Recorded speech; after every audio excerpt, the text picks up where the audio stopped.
Oh, hello there. Hi, my name's Zach.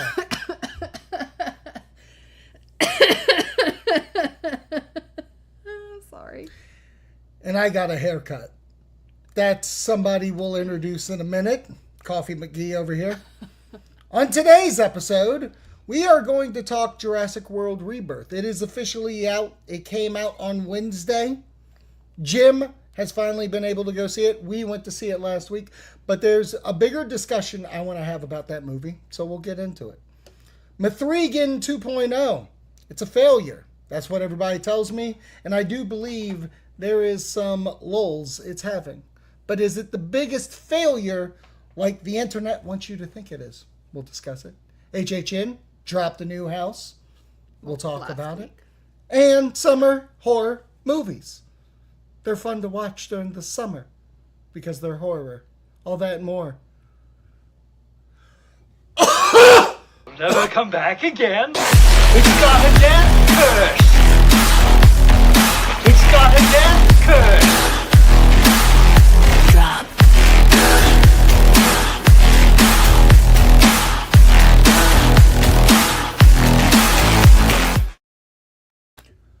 Welcome on in to the Death Curse Club. I am owner-operator of the establishment, Zach Hilton. And alongside with me is the hostess with the mostest. She is the wind beneath my wing, baby, if you will. The one, the only. She's smiling. She's having a good time. Look at her go. It's Barack. That's me. That's her. And on the other screen over there, that way, is the one, the only, the barkeep, Jim. No one ever asked me to find anything they didn't want dead. Oh. It's a quote. I figured. Yeah, he wants me to guess it. I'm not going to guess it. So I'm going to tell you what it is because it's important for the day, for what happened today. It's Michael Madsen from Species. What a great call. What a great call. Michael Madsen. Everybody knows him from different movies. I know him. I want to say Reservoir Dogs and Species would be the two that I know most of him. Yeah. But he's been around the block, and he did pass away. It's been a lot of passing away. If you notice, Brooke right here is wearing her Liverpool jersey. Jota, Diego Jota from the team was in a car accident and passed away at the age of 28. Yeah, him and his brother. And his brother. So a lot of death on the Death Curse Club today. Yeah. So sorry. But in all seriousness, rest in peace, everyone that did sadly pass. And thoughts and prayers out to their family. Thoughts and prayers. Absolutely. You'll never walk alone. Never walk alone, baby. Yeah, so there's no real good segue out of that. So I'll just say this. If you want to keep running, join the Run Club. Yeah. Death Curse Run Club. We are activated. We have so many members. I did not realize so many people would be interested in this. We did our first event. It started the Jaws Escape the Shark. So many cool benefits if you're a part of the Run Club that you get rewarded for the actual beginning of summer camp run, which starts Monday. And very excited for that. And I think one of the cool things about it, which is kind of the reason that you kind of started it, was to have like that community. And that's kind of what everybody has been saying. Like everyone's very active in the sense of like encouragement and like, that's really great. I'm really proud of you. You can do it. Even when people haven't been able to like complete, something, it's, just the encouragement is there. Yeah. Which has been so nice. And I think one of my favorite things is I feel like I personally am not alone. Like I'm the person that like, I have every intention, but I will find like all the excuses to not, and not like, oh, I don't want, like, it's just like, oh, but I got to do this or I got to do that. And just kind of seeing that from everybody in a sense, or other people within the group, I don't feel alone. So it's just nice to have that support system. It does. And it's really fun. Something happened that I wasn't even ready for because we're doing this Jaws event. Wolfman Rob is a part of the group, and he just started creating stories about the shark coming after him during his walk, which I think is fantastic because everything's based off horror movies. So now everybody started giving little stories about their miles. So I'm enjoying it. The summer camp run starts Monday. If you are interested, hit us up on our Instagram, which isn't even up here right now. So let me just throw that up there. Instagram, Threads, Death Curse Club. That's great. Love everything that's happening. We'll add you in to our group chat. We will. Yeah. And you should also go to TeePublic and buy some merch. Support the show. And support the us. Death Curse. That's right. Good stuff. Just search Death Curse Club on TeePublic. There you go. You can help out.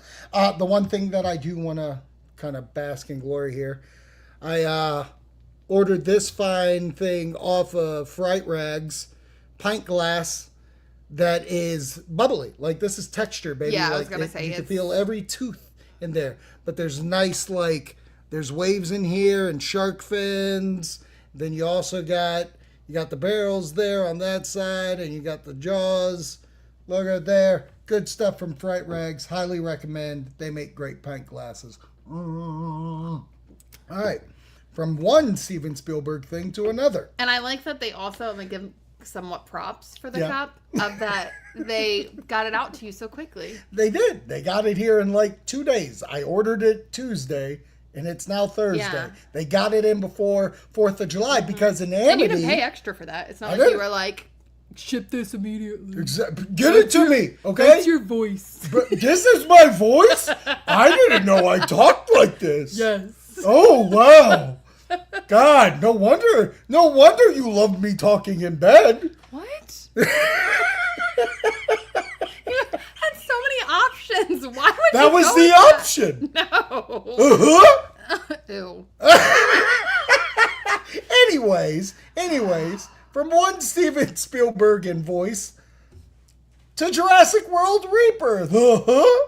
Look at the dinosaur. He talks like that. Ow! Ow! You did it while the picture was up. I did not. How rude. Anyways, Jurassic World Rebirth came out. Brooke and myself saw it. We reviewed it, so we don't have to do that immediately. But to get into this discussion I want to have, we have to know what Jim's thoughts were. Jim, you literally just got out of the theater, ran home to get on this show. Give me your thoughts for Jurassic World Rebirth. Try not to spoil. Okay. Overall, I enjoyed it. I found it to be a bit of a mixed bag, though. There were things that I really liked, and there were things that I was just kind of like, okay. I think it was probably the closest to the original Jurassic Park as far as bringing in a lot more of the horror elements and the dinosaurs feeling at least scary, where the Chris Pratt movies were more about big action sequences. So overall, I enjoyed it. It's not my favorite of the things, but overall, I enjoyed it. That's kind of like what we had said about it. And even going back to like almost word for word of it being like, it reminded me of like the horror aspect of the original ones. Right. Which was kind of nice. Not that, the Jurassic World ones weren't great. Like I enjoyed the first one of that trilogy, but it was nice that it kind of had that feeling again. Yeah. I sat there and thought about the movie after the fact of, yes, it is my third out of the Jurassic. I love Park the most, obviously. I think Jurassic World's my second. And this is third. And I keep thinking about this movie, and this is the discussion I wanted to have, is because it seems like the world wants to tell me this movie was rushed into production because there was a release date that Universal had to meet. I completely understand that they did that. I understand a release date was out. It was actually for Fast and Furious 11, but that got pushed. So they still had this tentpole date that they wanted to put out there. And what kills me is that everybody is definitely going out being like, this is a cash grab. Don't see this movie. It's not worth. And I keep leaning back thinking, is this the Halloween Ends of the franchise of Jurassic for me, because there's a lot of things I love about this movie, more so than most Jurassic Park World movies. One, it was filmed on film. I didn't know that. The color grade of the movie exists because it was actual film that they did it on. Okay. That wows the shit out of me. Two, the horror, as you put out there, is top tier. The tension. I see what you did there. Universal put out a comparison video of Jurassic Park and Jaws. And what did I say during the water scenes? I was like, this feels like Jaws. And they do shot for shot of Jaws homaging. And I think the narrative that I'm tired of is this movie was just here to sell some toys. I don't think so. No. This movie, as much as I don't think it's great or as great as Jurassic Park, it's a monster movie. It is straight up what people always they clamor for. Right. And you get it, and it gets trashed. Right. Well, it's kind of funny because like I've seen a lot of people complaining about the way that the big monster looks. Like it looks hideous. And I don't think that this is a spoiler because I feel like this was something that they had alluded to in the trailers. Like they're all mutants. Right. And that's kind of why that they are on this island because it was like, okay, this didn't work out how we thought it was going to work out. Right. So, yeah, that's why it doesn't look like an appealing dinosaur. The island should have been called Sid's because this is Sid's bedroom from Toy Story. Yeah, I mean, like it was literally, and I thought it was scary looking. Like I thought that, which I felt like was the whole point. It was a mutated, scary looking dinosaur that made you uncomfortable. Jim, you were 30 when 1993 happened. I remember a lot of conversation being like, is Jurassic Park too scary for children? Oh. This movie, I feel that conversation could be placed, had again. but still, kids could go see it. Sure. Wouldn't you say? Yeah, because it's not overly bloody or gory. I mean, right. there's some sequences. I mean, it just depends on the kid if they can handle the scary stuff. I mean, like you were saying with the water sequence, it's probably the best sequence in the movie. It is, hands down. I was like, I could just be here. Yeah, and I was like with you. I was sitting there watching the same thing, thinking, being reminded of watching Jaws. I don't remember necessarily. I think it's hard because when you look at the first Jurassic Park, it wasn't just an adventure movie and it wasn't just a scary movie. It was also this visually movie that people were like, holy crap, well, like they've never seen anything like that. And nowadays it's expected. Dime a dozen. Yeah, it's expected. It's like nobody talks about good CGI. They only talk about bad CGI. People literally thought that those were real dinosaurs. Oh, yeah. What, the ones they showed in this movie? Oh, no, in Jurassic Park. Like, people literally thought that those were real dinosaurs. Right. Like, people thought they were real dinosaurs because it looked that good. And how dare Spielberg hurt any of those real dinosaurs? Like, but that's Steven Spielberg's hurt dinosaurs after shocks. But, like, that was a legit thing. Right. So it is hard. Like, I hear what Jim's saying. Like, it was very much a first of its time. Right. And the big dinosaur, I was fine with the look of it. Like you were saying, it's a mutant. It's not supposed to that. And you always have to, with each sequel, they've had to come up with something new. Right. And something bigger. So you're kind of running out of real big dinosaurs to throw in there. And the other thing I want to mention also, you talk about cash grab. I don't care if it's a cash grab or not. I can list 100 cash grabs that actually are still fun to watch. Yeah. Right. 100%. And for me, I think this will be a fun revisit. Yeah. Because the other day I was looking at all my Blu-rays and putting stuff. I own Jurassic World Fallen Kingdom. I did not know I owned Jurassic World Fallen Kingdom. I don't own Dominion. I'm definitely not going back to that. But, like, it's funny to me because this franchise as a whole has a weirdness about it. I don't think this movie's going to make $1 billion. And everybody compares it to like how the Jurassic World series did, like the first trilogy of World.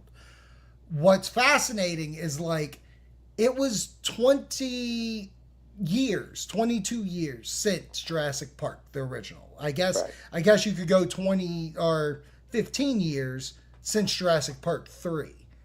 So there was a big gap to get a fan base really hankering to go see that movie. It's only been a few years since that Dominion movie.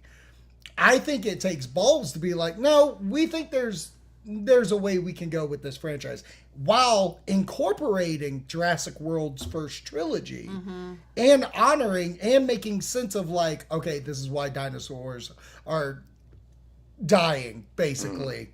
And you find out more while watching the movie. But like, I don't know, this movie is getting a beating that I don't think it deserves. Yeah. No. And I just don't know what just goers of movies think they were getting. I do feel like we are in a realm right now where people want new type of movies. Like they don't want, spin-offs or anything like that. But then at the same time, they want the spin-offs or they want like it's so bizarre to me. Like they scream like give me something new. Yeah, that's the internet argument that they've been having for years, and I find it to be bullshit because you can ask those same people, what was the last movie you saw in the theater, and they'll tell you it's either a sequel or whatever, or a remake or an IP, and they'll say, well, that's all that gets put out. No, that's not all that gets put out. There's constantly original movies. I can look at the movies I've watched this year, and probably half of them were original movies. Right. People the mainstream moviegoers, that's what they go to is sequels and remakes. So that's what Hollywood puts money into because that's what's bringing money in. 100%. How many? Look at Elio or whatever it is. That was an original animated film that made no money, and people are like, "Oh, but what? We don't want another Toy Story 5." Well, did you show up for Elio? Lilo and Stitch. Right. Yeah, you got Lilo and Stitch. You had How to Train Your Dragon. Those are the two latest kids movies, which are remakes of cartoon movies. In your original one, you didn't bother to take kids. Now, I do kind of push back into the fact of like, yeah, well, the advertising for Elio was garbage. But it is, I agree with you of, there's original content that comes out all the time. No one sees it. No one goes. You want to know why you only get mass advertising for Jurassic World or M3GAN 2 and stuff? Because you didn't go see Drop. You didn't go see Hard Eyes. You didn't go see the original fucking content that came out that deserves eyes on it.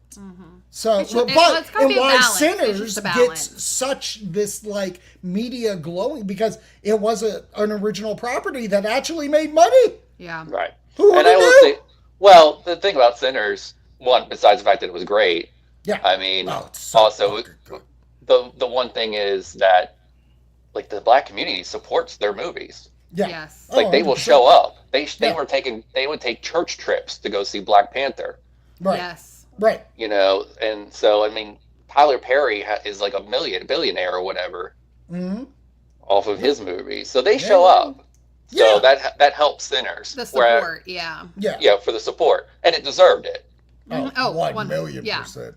1 million. All right. I keep saying that because I'm hoping. I just don't know. Doesn't remember that I have not seen the movie. You're seeing it this weekend. I just don't know that if it was starring Ryan Gosling, if it would have made the same amount of money. Fair.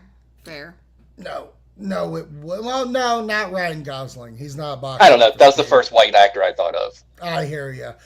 Before we move on, Thank you, Matt. Matt Wade said dead on impression. Thank you. Of you. Whatever. And Joy says here to upvote the algorithm. Thank you. Jay? Yeah. I can't see. I know you don't have your cheaters on. Jay, Joy, who gives a shit? We do.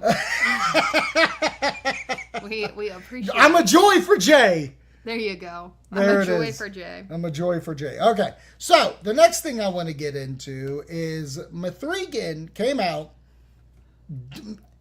didn't make a lot of money on its opening weekend, and you would think that was the end of the story. Yeah. I give Jason Blum so much credit because Monday I look on my podcast feed, like of all the movies, all the podcasts I listen to, and one specific, which is called The Town, which usually just talks like upcoming movies, Hollywood, financial stuff. Jason Blum goes on that show to talk about the failure of M3GAN 2.0. Oh. And what he talks about on it at the end, like he's like, I dare any producer to come onto a show and talk about how something didn't do what you thought it was going to do.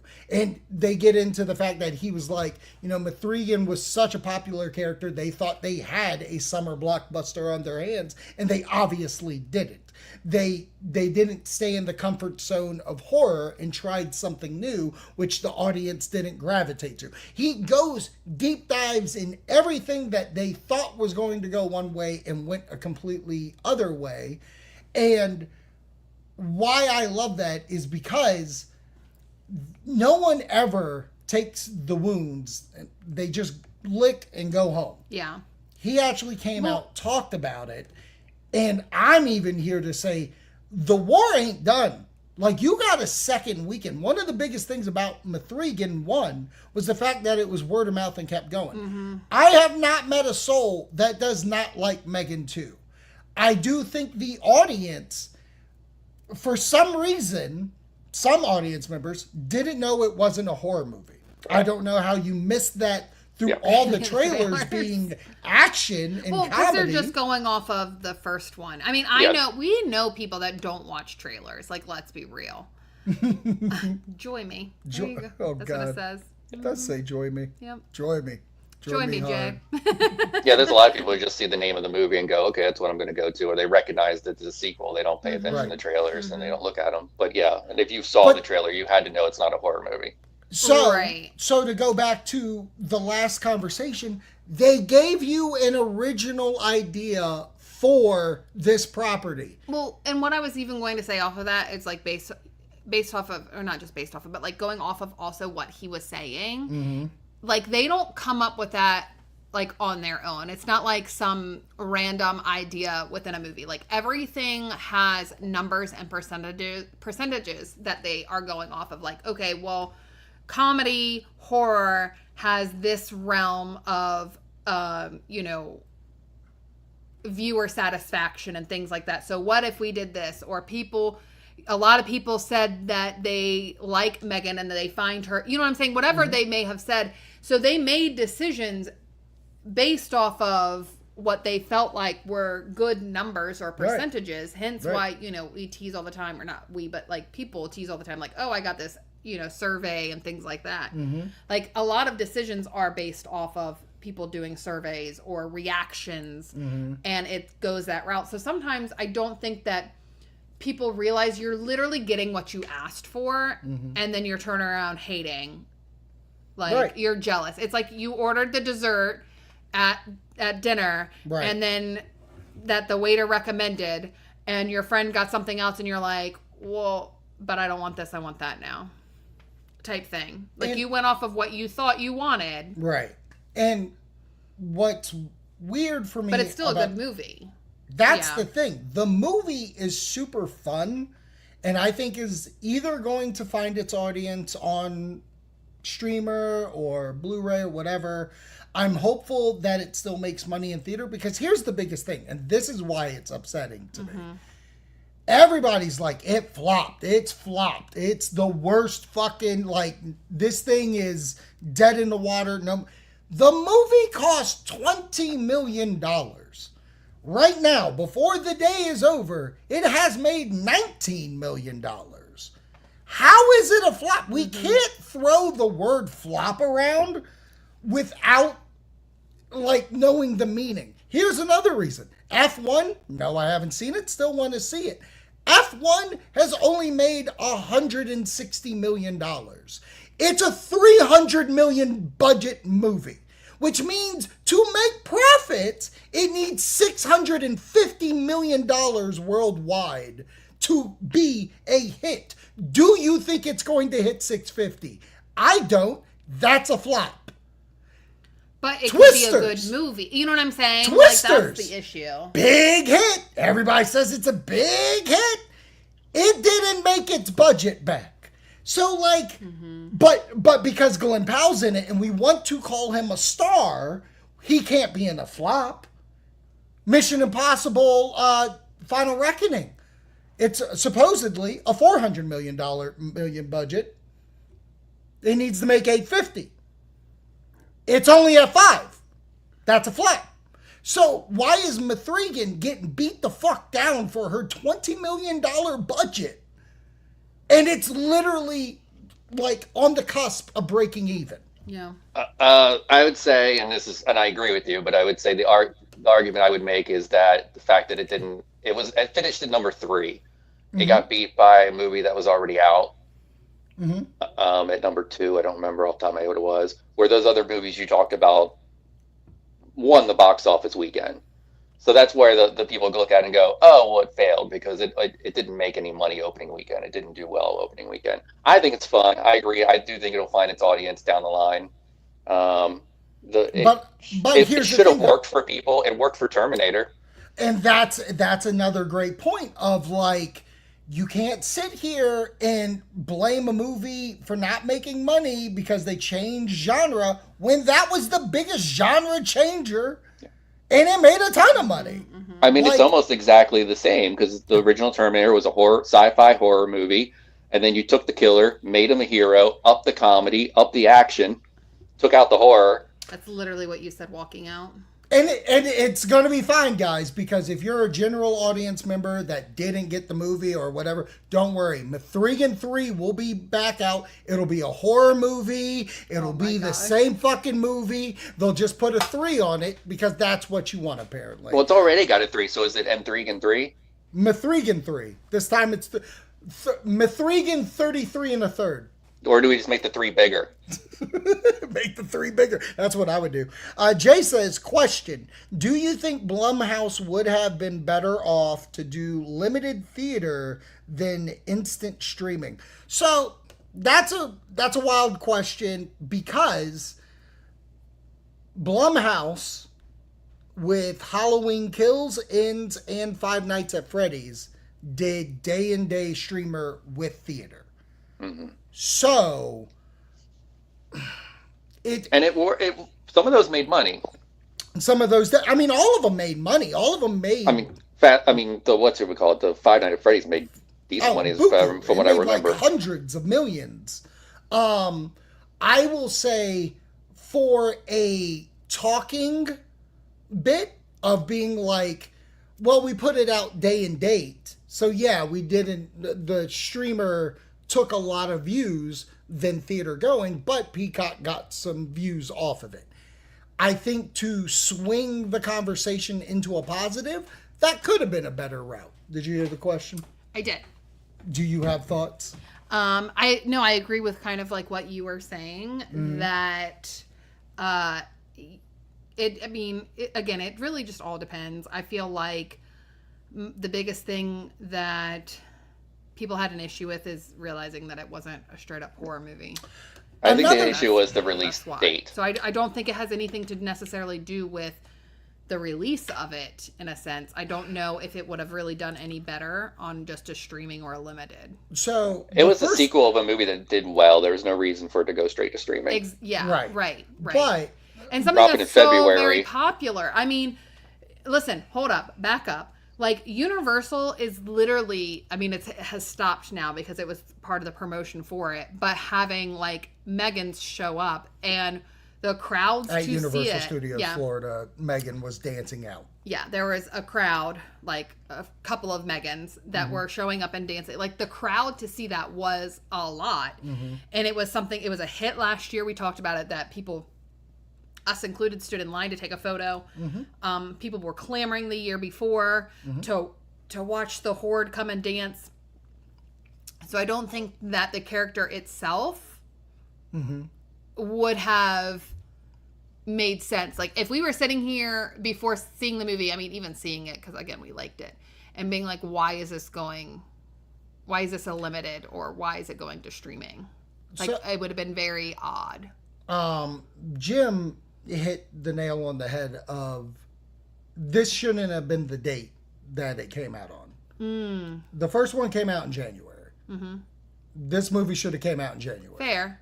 Yeah, and you went up against F1. I mean, I don't understand it's a completely different movie. I mean, F1 was always going to be a big movie. I don't look at it as like a summer blockbuster type movie. Right. Yeah. But that's my kind of thing about it. Even August would have been better. Right. January, February, September, Great October. Question, those are the 4 months I would have put it in. I think, I don't want to say it hurts it because of this, and I think it is a conversation to be had. M3GAN 1 was a movie people were kind of like, what the fuck is this? Went to go see it and found out it was good. There was another group that went to go see it that like clamored to her, like formed to her, like she is a gay icon. There's also a group that loves to go to movie theaters and do memes. I mean, that's why Minecraft made so much money. That's why Despicable Me made so much money that one year. I do think there is this like meme culture that did not hook into this one, and that's part of that money it made with the original, and this didn't get it because no one went on board with it. So, what are your thoughts? Let us know in the comments. Let's really quickly go into this. HHN did 4 out of the 5 original houses, when we did our live show last week. That Friday, they dropped this one, which was called Galkin. Damn near killed them. Monsters of the North. Do you have the description of yes, I do. Galkin? I do. Monsters of the North? Yes. You do? Yes. Okay. Tell us, what is Galkin, Monsters of the North? In a remote northern village, a wicked being rises from the dead, bringing a horde of monsters and demons from the fords of wreck to wreak havoc on the townspeople. You'll face icy, horned, winged, and wolfish fiends that gradually merge into one giant horror. Oh man, I don't know why I didn't. Then you'll try to escape the belly of the beast. Tickets are now on sale. Oh god damn it. I didn't realize they fucking transformed into a Megazord. Yeah, clearly. That's going to be fucked up. I'm into that. Yeah. Okay. All the original houses, they seem fine, yeah. And I'm into nothing to make me go, wow, I got to go to the event, like some people say. How about you, Jim? Does that sound like an interesting house? I mean, that'll be good for, like, if it's hot as hell, you can go in there, because I would imagine you have to pump up the air conditioning. Oh, yeah. That's what I've seen a lot of. Like, hope this is a cold house. Yeah, that Dragon one got cold. Yep. Ghostbusters Frozen Empire was real cold. So I feel we'll still be in those kind of doohickeys. I don't have the pictures here for this, but the Running Man trailer came out. I did a trailer reaction to it. And now that I have let it sink in and I've processed, and my kind of thoughts of it now are, I like Edgar Wright. I like him as a director. I'm not a big fan of Soho, Last Night in Soho. But I've gotten a lot of trust through his works, from Shaun of the Dead all the way to Baby Driver. So I think in that sake, I want to see this movie. I am not on board as Glenn Powell as a leading man. I think he's a good actor. I loved him in Scream Queens. That's where I first saw him. And I was like, this kid is fun. But this, like, he's the second coming of Cruise is weird to me. Mm-hmm. This movie is really going to... Stop trying to make fetch happen. This is the movie to find out if fetch happens with Glenn Powell, in my opinion. Because it is a niche director with a niche property about a niche story that Stephen King did. So let's see if the niche can actually become popular culture. Yeah. That's my final feeling. How about you, Jim? pretty similar. I like Edgar Wright. I love Soho, actually. Oh, good. Good. And yeah, I'll watch it. I'm not as excited about it as I could be. Mm-hmm. It's, as far as Stephen King movies this year, it could be my least favorite of the three. Right. Because Monkey was good, and Monkey was good. And I'm actually looking forward to the Long Walk. Oh, okay. I like that whole like games to the death scenario of stuff. Oh yeah, I know what trailer you're talking about. I saw that. Also, hey, Life of Chuck came out this year. Oh yeah, I forgot. So 4 movies for Stephen King this year. For Stephen King. Oh wow. Okay. And Life of Chuck was amazing. Okay, he saw it. I haven't yet. It'll be on digital at some point. Then you're gonna go, man, that was the best movie I've watched all year. God damn it, that's what I'm hoping for, Jim. How about you, Brooke? You have any feeling on The Running Man? I mean, I kind of said it in your trailer reaction, kind of in the background. It was just something, I felt like I had seen it. Right. With, what was it, Jackpot? Oh, yeah, Jackpot. Amazon's Jackpot. So, for me, it was kind of like, why am I watching this again? Okay, fair enough. Well, this one has Michael Cera. Not to say that I wouldn't enjoy it. I was right. So the pluses I have, like, I felt very like it was very just much the same thing. Not like, okay, here's an extension on that idea. Right. Like, it just seemed very, very similar. That's all. Within the same year. I'm in love with Coleman Domingo playing the TV show host. Yeah. Just from the trailer, it looked like he's going to be a highlight. Yeah. I'm in love with Josh Brolin being the shitty producer. I like the cast in general, but there is something in it. Maybe you'll understand where I'm coming from, because I don't even think this is a bad movie, but for some reason, this shit was giving me RoboCop 2014 vibes. Like, I just felt like I was still in that world. And that movie, it's a movie. Right. Like, Michael Keaton's in it. It's the same thing. Like, oh, Michael Keaton's in it. The fucking who's the kid who plays Hiccup? Hiccup's in it. Fucking Samuel L. Jackson's in it. Like, the cast is nonstop, and they're in a future world that looks fucked up. Right. And then I get the movie I watched. I think it's going to have a similar issue, which is a lot of people will remember Schwarzenegger's Running Man, and it seems that it loses a lot of the personality. Oh, yeah. When you take away the characters, the larger-than-life characters, and just the overness. Here it is! Sub-Zero! Yeah. Now, Plane Zero! And the same thing happened, I think, with RoboCop. I think it lost a lot of its personality when it got remade. I'd buy that for $1. See? Bitches, leave. Oh my God. All right. Final thing we'll talk about today. It's the summer. It's Summerween. We're in Summerween season. This is the ultimate weekend for horror movies. Yes, you could watch Sinners on HBO Max this weekend if you want to. You should also give a shout out. Well, because I don't know what route you were going, but I was going to say today is the 40th anniversary of Back to the Future. Back to the Future. Happy anniversary, Back to the Future. I did shout out on my Instagram if you want to go see that short I put up. All right, so what were you saying? What did you constantly just derail in conversation? Summer movies, Summerween movies that you can watch right now. I Googled the best. This is the best of the best that you could watch during the summer.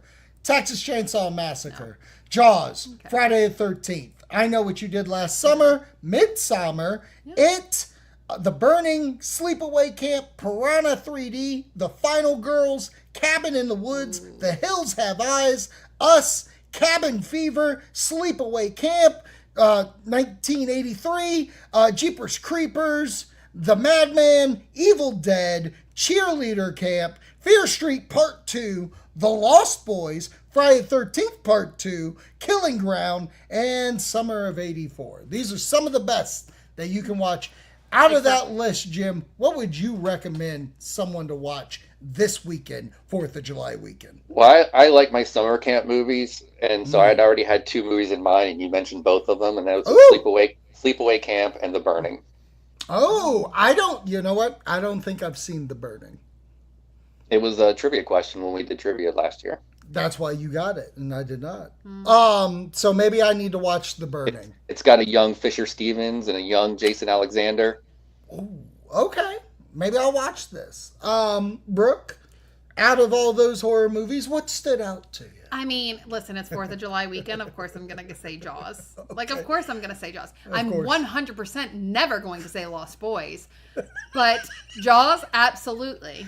You look like the 4th of July. Yeah, that was a Now I want a hot dog. Legally Blonde 2. You're welcome. In case you didn't know, when you see that on people's shirts and signs, that's where it's from. Legally Blonde, baby. Here we go.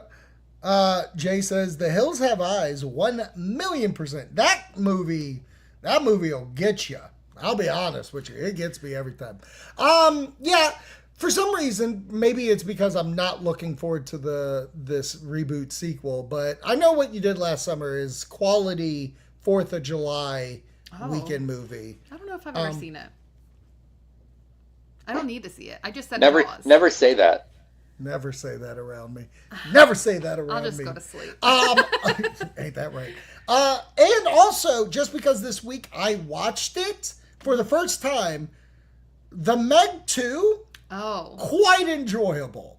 I don't think it reaches the heights of The Meg, but it's still a fun watch, which is funny because that's exactly how I feel about Jaws and Jaws 2.